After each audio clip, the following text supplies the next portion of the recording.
नमस्कार, मैं हूं मनोज सैनी। पहली खबर पहली बहस में आपका स्वागत है। आज मध्य प्रदेश के लिए फिर बड़ा दिन है। नजरें टिकी है सुप्रीम कोर्ट पर। पंचायत नगरीय निकाय चुनाव को लेकर क्या फैसला आने वाला। पहले ही सुप्रीम कोर्ट साफ कर चुका है कि पंचायत के चुनाव कराए जाने चाहिए। 2 हफ्ते में कहा गया था कि चुनाव आयोग, निर्वाचन आयोग अपना प्रोग्राम तय करे, लेकिन अभी ऐसा हुआ नहीं है, वक्त है उसमें। पर इस बीच मॉडिफिकेशन एप्लीकेशन लगा दी है सरकार ने, जिसको स्वीकार भी किया गया। पर आज उस पर चर्चा होगी, आखिर क्या होगा सुप्रीम कोर्ट में। तो पंचायत से जुड़ी हर बड़ी खबर के लिए आप देखते रहिएगा बंसल न्यूज, पल पल की खबर दिखाने वाले। लेकिन इसको लेकर बड़ी तेजी से सियासत दिखाई दे रही है। भारतीय जनता पार्टी एकदम चुनावी मोड पर नजर आ रही है। कल भी कई तरह की बैठकें हुई, उसके बाद चुनाव के जो प्रभारी है नगरीय निकाय के लिए, वो भी भारतीय जनता पार्टी ने अपने तय कर दिए। बड़ी बात यह है कि बैठकों में यह भी बात कही गई कि 30% से ज्यादा आरक्षण पर या टिकट देने पर हम आगे बढ़ने जा रहे हैं ओबीसी को। तो क्या ऐसा होगा चुनाव में। लेकिन उस बीच भारतीय जनता पार्टी अपने तरह से चुनाव मैदान में लगी है। कांग्रेस के अपने आरोप है।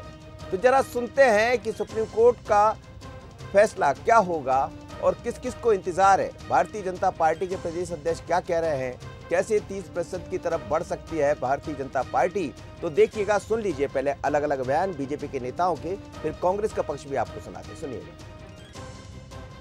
माननीय सर्वोच्च न्यायालय का निर्णय प्रतीक्षित है। उसमें जो निर्णय आएगा उसका सम्मान करते हुए आगामी समय में चुनाव में महत्वपूर्ण भूमिका में भारतीय जनता पार्टी के कार्यकर्ता तैयारी के साथ मैदान में उतरे। और हम सब ने तय किया है कि इस चुनाव में बड़े उत्साह के साथ गरीब कल्याण की योजनाओं के आधार पर इन मुद्दों पर इस चुनाव में गंभीरता के साथ उतरेंगे। और सबने मिलकर के तय किया है कि इस चुनाव में मध्य प्रदेश के अंदर फिर भारतीय जनता पार्टी इतिहास बनाएगी। तो इसलिए ग्रामीण नगर निकाय के चुनाव की तैयारी की दृष्टि से आज प्रमुख कार्यकर्ता बैठ करके उस पर हमने व्यापक विचार और मंथन किया। लगभग 2 घंटे विस्तृत चर्चा हुई। पंचायत में भी आरक्षण अगर सुप्रीम कोर्ट के सिस्टम में समय मिलता है तो लागू होगा तो बहुत अच्छा, नहीं तो भारतीय जनता पार्टी कार्यकर्ताओं को, ओबीसी कार्यकर्ताओं को 27 से 30% में चुनाव लड़ाएगी। चुनाव की तैयारी, चुनाव की पूर्ण तैयारी कमर कस के हमारे कार्यकर्ताओं के दम पर और हमारे नेता के नेतृत्व के दम पर जीत के आएंगे 100%। कांग्रेस पार्टी की तैयारी पहले से ही हो चुकी थी। जब पिछली बार चुनाव घोषित हुए थे तभी हमारे हर निकाय में हमारे प्रदेश कांग्रेस द्वारा प्रभारी नियुक्त करे गए थे। वो प्रभारी लगातार उस क्षेत्र के संपर्क में है और मुझे नहीं समझ लगता है कि जैसे ही चुनाव घोषित होंगे हमारे प्रभारियों के पास पूरी संपूर्ण जानकारी सभी निकायों की है। तो वहाँ पर कार्यकर्ताओं के साथ बैठक करके हम लोग पूरी तरह से तैयार हैं चुनाव के लिए। चलिए, कांग्रेस ये कह रही है कि कार्यकर्ताओं के साथ बैठक कर कर हम चुनाव की तरफ बढ़ जाएंगे। लेकिन भारतीय जनता पार्टी बढ़ चली, अपने प्रभारियों की नियुक्ति कर दी है। अलग अलग जिले में एक एक सीनियर लीडर को 2-2 जिलों की 2-2 नगर पालिकाओं की जिम्मेदारी दी गई है कि वहां से कौन मुफीद व्यक्ति हो सकता है, तो वो अपनी रिपोर्ट देंगे। उस बीच कई तरह की बैठकें बीजेपी दफ्तर में देखने को मिली। कल भी हमने देखा वरिष्ठ नेता ज्योतिरादित्य सिंधिया, नरेंद्र सिंह तोमर, शिवराज जी, बीडी शर्मा, मुरली मनोहर जी की बात माफ करिएगा, तमाम तरह के नेता दिखाई दिए हैं। और मुरलीधर राव के साथ साथ शिव प्रकाश भी वहां नजर आए हैं। तो समझा जा सकता है कि दोनों पार्टियां एक्टिव मोड पर है। लेकिन बीजेपी कुछ इसमें आगे नजर आ रही। पर निर्णय तो आज सुनाई देगा सुप्रीम कोर्ट की तरफ से। क्या मॉडिफिकेशन एप्लीकेशन पर कुछ नया होगा या फिर यथावत रहेगा। मेरे साथ 4 मेहमान जुड़ रहे हैं। डॉक्टर सत्य प्रकाश शर्मा है, वरिष्ठ पत्रकार। फिरोज सिद्दीकी जी है, कांग्रेस के प्रवक्ता। राकेश शर्मा जी, भारतीय जनता पार्टी के सीनियर लीडर। और साथ ही पंकज दुबे हैं, सीनियर एडवोकेट जबलपुर हाईकोर्ट के। तो आप सभी मेहमानों का बहुत स्वागत है। सबसे पहले पंकज जी के पास चलूंगा मैं जबलपुर, क्योंकि आज सबसे ज्यादा यदि निगाह टिकी है तो कानून के ऊपर है। क्या होगा पंकज जी, मेरी आवाज सुन पा रहे हैं आप? जी नमस्कार साहब, मुझे आपकी आवाज आ रही है। जी पंकज जी, मैं समझना चाहूंगा आपसे, मॉडिफिकेशन एप्लीकेशन सरकार की तरफ से लगाई गई, आज उस पर सुनवाई होना है। सुप्रीम कोर्ट पहले ही साफ कर चुका है कि 2 हफ्ते में निर्वाचन आयोग अपना प्रोग्राम तय करे और चुनाव की तरफ बढ़े। क्या उम्मीदें कर सकते हैं? देखिए, ये जो मॉडिफिकेशन एप्लीकेशन है जी, ये सिर्फ निर्णय के को परिवर्तित करने के लिए नहीं होती है। इसका आशय सिर्फ ये है कि जो निर्णय हो गया है, जो आदेश जारी हो गया है, जो निर्देश जारी हो गए हैं, उन निर्देशों के परिपालन में कुछ मॉडिफिकेशन कर दिया जाए, कुछ परिवर्तन कर दिया जाए, जिससे कि हम निर्णय को फॉलो करेंगे, परंतु शायद कोई समयावधि बढ़ा दी जाए या किसी चीज को दूसरे ढंग से देख लिया जाए जी। लेकिन उसमें उसका जो आदेश है, निर्देश है, उसमें कोई परिवर्तन करने की बात नहीं होती है जी, सिर्फ समय मांगने की बात होती है जी। एक तो ये होता है मॉडिफिकेशन का ऑब्जेक्ट।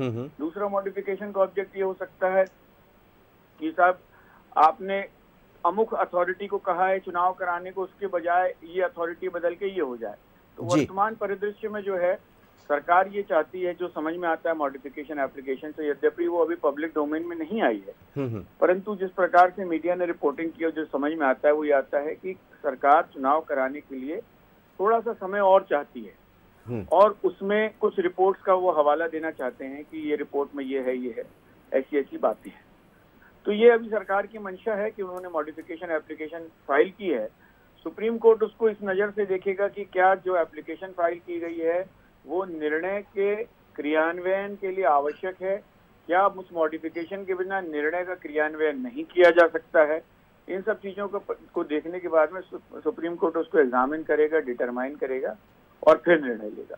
बहुत इंपॉर्टेंट बात आप कह रहे हैं, वही बात है कि उसमें कुछ संशोधन दिखाई दे सकते हैं और संशोधन यदि होगा तो पंकज जी ये माना जाए कि जिस समय की आप बात कर रहे हैं, हमारी बात हुई थी नगरीय आवास मंत्री से, उन्होंने कहा कि हम चाहते करीब 1.5 महीने का समय मिले कम से कम पंचायत के चुनाव में, क्योंकि कई नई पंचायतें बनी हैं, कुछ नए परिसीमन के काम हुए हैं, उसमें चीज़ें आगे बढ़ाना है और इतनी जल्दी ये नहीं हो सकता। नगरीय निकाय को लेकर लगभग तैयारियां पूर्ण हैं, तो क्या ऐसा भी हो सकता है कि नगरीय निकाय के लिए कह दिया जाए कि जो निर्धारित तारीख है, जो कार्यक्रम तय किया गया है उसी में हो और पंचायत के लिए थोड़ा सा वक्त दे दिया जाए? संभव है ये? देखिए इसमें दो बातें हैं।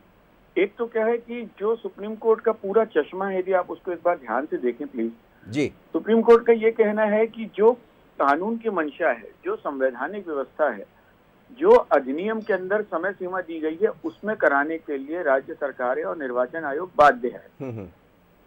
उसका कोई इंटरप्रिटेशन नहीं किया जा सकता जी, उसका सिर्फ पालन किया जा सकता है। जब तक कि वो प्रावधान है उनका पालन अक्षरशः करना है, ऐसा सुप्रीम कोर्ट ने माना है। अब जहां तक सरकार की चुनौतियों का प्रश्न है, देखिए प्रशासन के लिए कुछ चुनौतियां होती है, चुनाव एक बहुत बड़ा विषय होता है जी। उस चुनाव में यदि सुप्रीम कोर्ट के सामने ये बात आती है कि तैयारी अपूर्ण है और तैयारी अपूर्ण होने के कारण कुछ अनअवॉइडेबल सर्कमस्टांसेस हैं जिनको कि भूला नहीं जा सकता जी, जिनको कि अनदेखा नहीं किया जा सकता और वो प्रैक्टिकल सर्कमस्टांसेस हैं, तो सुप्रीम कोर्ट चूंकि सुप्रीम बॉडी है कानून की, वो उस पर एक कंसिडरेशन करके उनको समय दे सकती है, मगर वो बहुत मजबूत विषय होने चाहिए, बहुत मजबूत आधार होने चाहिए, जिसके कारण सुप्रीम कोर्ट उसको थोड़ा और प्रोलॉन्ग करने के लिए या समय देने के लिए सोचे, चिंतन करे। चलिए पंकज जी, बहुत बहुत धन्यवाद, आप मेरे साथ जुड़े। ये थे पंकज दुबे जी, सीनियर लॉयर है जबलपुर हाई कोर्ट के। तो उन्होंने जो बात बताई है उसके मुताबिक, जैसा उन्होंने कहा कि हमने भी देखा नहीं है कि सरकार ने करीब 600 पेज की रिपोर्ट प्रस्तुत की गई सरकार की तरफ से और ये बताया गया है, लेकिन वो कह रहे हैं कि रिपोर्ट को हमने समझा नहीं है, जो अलग अलग जगह से मालूम पड़ रहा है उसके आधार पर मैं कह सकता हूँ, उन्होंने अपना मत रखा है, उसके आधार पर कह सकते हैं कि यदि सुप्रीम कोर्ट को ये समझ आता है कि प्रक्रिया को आगे बढ़ाने के लिए थोड़ा सा वक्त चाहिए तो वो शायद उस पर विचार करे, लेकिन ये तो सुप्रीम कोर्ट को करना। हालांकि चुनाव की तैयारियों को लेकर दोनों दल लगे। मेरे साथ राजनीतिक मेहमान भी जुड़े हुए हैं। राकेश शर्मा जी, आपसे अब मेरा सवाल रहेगा, आपने पंकज जी को भी सुना होगा और नज़रें आज सुप्रीम कोर्ट पर ही है कि आखिर क्या होगा मॉडिफिकेशन एप्लीकेशन के बाद। पर कल हमने देखा लगातार बैठकें हुई है, आज भी बैठकों का दौर चल रहा है, भारतीय जनता पार्टी पूरी तरह तैयार है।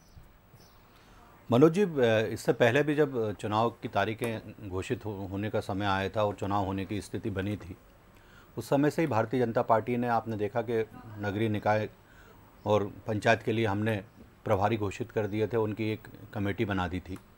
साथ ही साथ कल आपने देखा कि हमने जिलों के भी प्रभारी घोषित कर दिए हैं। कल हमारी कोर कमेटी की बैठक में बहुत सारे निर्णय हुए, जिसमें से प्रमुख रूप से ये एक निर्णय निकल के सामने आया जो आप माननीय प्रदेश अध्यक्ष वी.डी. शर्मा ने आपके सामने रखा कि हम नगरीय निकाय चुनाव में कम से कम 30% तो ओबीसी समाज को टिकट देंगे ही, और अच्छे उम्मीदवार और भी मिले तो हम इस आंकड़े को आगे भी बढ़ाएंगे। विषय आज ये निकल के आ रहा है कि जिस तरह से चुनाव का माहौल बन रहा है, भारतीय जनता पार्टी तो चुनाव लड़ने की तैयारी कर रही है, दूसरी तरफ कांग्रेस के प्रदेश अध्यक्ष कमलनाथ जी का बयान आया कि चुनाव जो ईवीएम के आधार पर नहीं होना चाहिए, बैलेट के आधार पर होना चाहिए।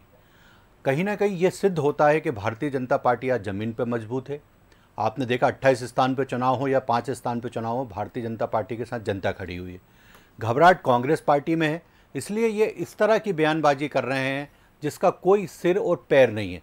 आप बताइए कि अगर आज कांग्रेस पार्टी की 2018 में सरकार अगर मध्य प्रदेश में बनती है तो वही ईवीएम के आधार पर बनती है। पंजाब में अगर आम आदमी पार्टी की सरकार बनती है, छत्तीसगढ़ में कांग्रेस की सरकार बनती है, पर जब कांग्रेस पार्टी को लगता है कि अब हमारे पास कुछ कहने के लिए नहीं है और हमारी हार निश्चित है, तब कांग्रेस पार्टी ईवीएम पे आरोप लगाना शुरू कर देती है। ये जो काम है ये चुनाव के परिणाम के बाद लगाना चाहिए था माननीय कमलनाथ जी को, जो पहले से शुरू हो गए। ये निश्चित रूप से तय हो गया है कि कांग्रेस पार्टी चुनाव के लिए तैयार नहीं है और उसकी हार निश्चित रूप से दिखाई दे रही है जी। आज एक और बात कहना चाहता हूँ, कोर्ट जो आदेश करेगा उसका अक्षरांश पालन भारतीय जनता पार्टी करेगी।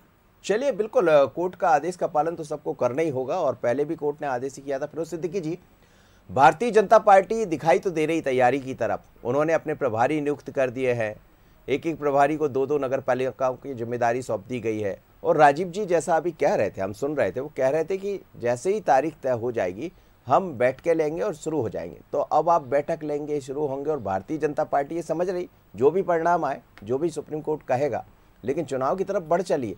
तो एक कदम आगे दिखाई दे रही, बैठकों के आधार पर कह रहा हूँ मैं, अपनी बात रखी। देखिए, जैसा राजीव सिंह जी ने अभी अपनी बाइट में कहा कि हम लोगों ने पहले ही प्रभारी सब घोषित कर दिए थे। मैं स्वयं सटाई का प्रभारी था छतरपुर जिले में, तो मैं 2 बैठकें करके आके रिपोर्ट जमा कर चुका। तो तैयारियां जो थी, वोटर लिस्ट जो है उसका अंतिम प्रकाशन होना है, तो जब अंतिम प्रकाशन आ जाएगा तो उसको एक बार और हम वेरीफाई कराएंगे। बाकी हम पूरी तैयारी कर चुके थे कि कहाँ कौन से क्षेत्र में कौन उम्मीदवार हमारा जो है मजबूत है और किसको हमको टिकट देना है, किस आधार पर टिकट देना है। तो हमारी तैयारी में कहीं कोई कमी नहीं है। अब भारतीय जनता पार्टी तैयारी कर रही है तो ये तो लेट जागे हैं, क्योंकि इनको पहले ही पता था कि हमको चुनाव कराना नहीं है। और बात आज हो रही है कि ओबीसी के मॉडिफिकेशन पिटीशन की, तो जितना हल्ला भारतीय जनता पार्टी मचा रही थी कि हम मॉडिफिकेशन पिटीशन लगाएंगे और ये करेंगे और ओबीसी को उसका अधिकार दिलाएंगे, ये स्पष्ट हो गया कि अब जो है भारतीय जनता पार्टी जो मॉडिफिकेशन पिटीशन में गई है, इससे निर्णय बदलने वाला नहीं है। खाली निर्णय के क्रियान्वयन में जो समय अवधि चाहिए वो उसकी ज़रूरत है। हम तो सोच रहे थे कि इन्होंने जो ओबीसी की कमीज फाड़ दी, वो फाड़ के ये रफू करने की कोशिश कर रहे हैं, तो रफू भी नहीं करना चाहते और उसकी जो कमीज है उसको दिखा रहे हैं कि ये देखो हम 28-27 नहीं, अब 30% से ज़्यादा आरक्षण देंगे। अरे जब उसका जो अधिकार था, जिस जगह पर उसका अधिकार था, जो हमने सामाजिक बदलाव के लिए ये 75वें और 76वें संशोधन में आरक्षण और परिसीमन की जो प्रावधान किए थे कांग्रेस पार्टी ने, जो दिग्विजय सिंह जी की सरकार ने दिए थे, उसको जो है खत्म कर दिया। और अब उस दिशा में भारतीय जनता पार्टी कोई काम नहीं कर रही। अब तो वो सिर्फ इस काम में लगी है कि कैसे वो चुनाव जीत जाए, कैसे उसको समय मिल जाए कि वो चुनाव को टालने के बाद आप भी कह रहे हैं कि बैलेट पेपर से चुनाव लगाइए, और भारतीय जनता पार्टी कह रही है कि जमीन नहीं है इसलिए बैलेट पेपर पर चिंता है। देखिए मनोज सैनी जी, सारी दुनिया ने ईवीएम बैन की।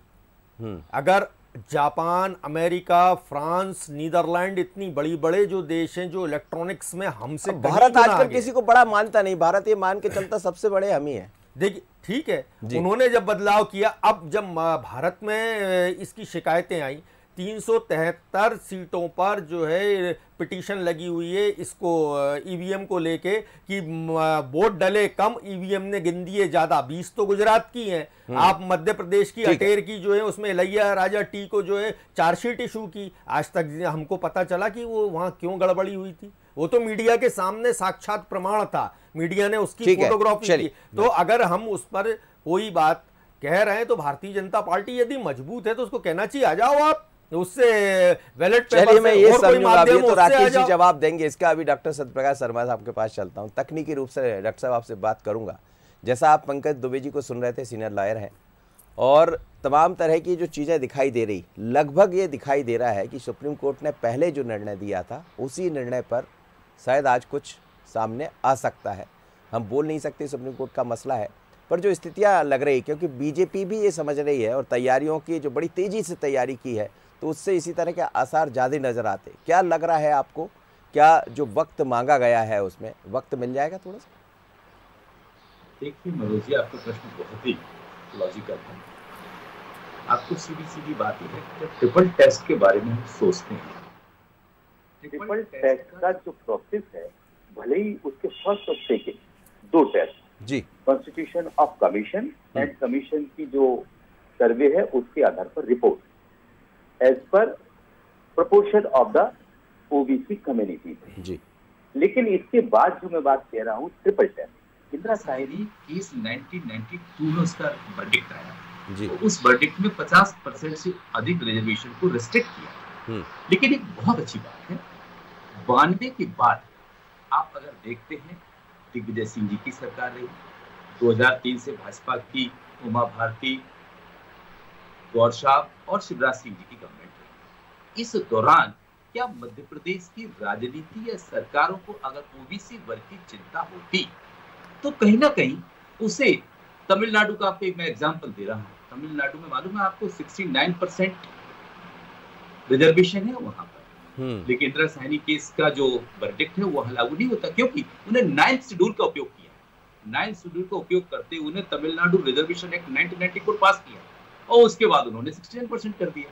तो मेरा कहने का तात्पर्य है कि अगर सरकारें इस वर्ग की हितैषी थी तो ऐसे स्टेप क्यों नहीं लिए। हालांकि बाद में आपको शायद पता होगा कि 9th शेड्यूल का कुछ ही मामलों में उपयोग किया जा सकता है, इसको रिस्ट्रिक्ट कर दिया गया सुप्रीम कोर्ट के द्वारा। तो अब वो पावर अधिकार नहीं बचा सरकारों के पास। लेकिन बात अब आती है कि जो मॉडिफिकेशन एप्लीकेशन जो फाइल किया है वो कहीं ना कहीं सरकार इस प्रयास में है या रूलिंग पार्टी इस प्रयास में है कि जो डेंट लग रहा है पार्टी के ऊपर या पार्टी की सरकार के ऊपर, उस डेंट को कैसे ठीक किया जाए। तो कहीं ना कहीं कुछ ना कुछ तो करना था। तो एक मॉडिफिकेशन एप्लीकेशन उस निर्णय के अगेंस्ट लगाई गई है। हालांकि जैसा कि पंकज जी ने डिफाइन किया है वो बहुत बेहतरीन किया है।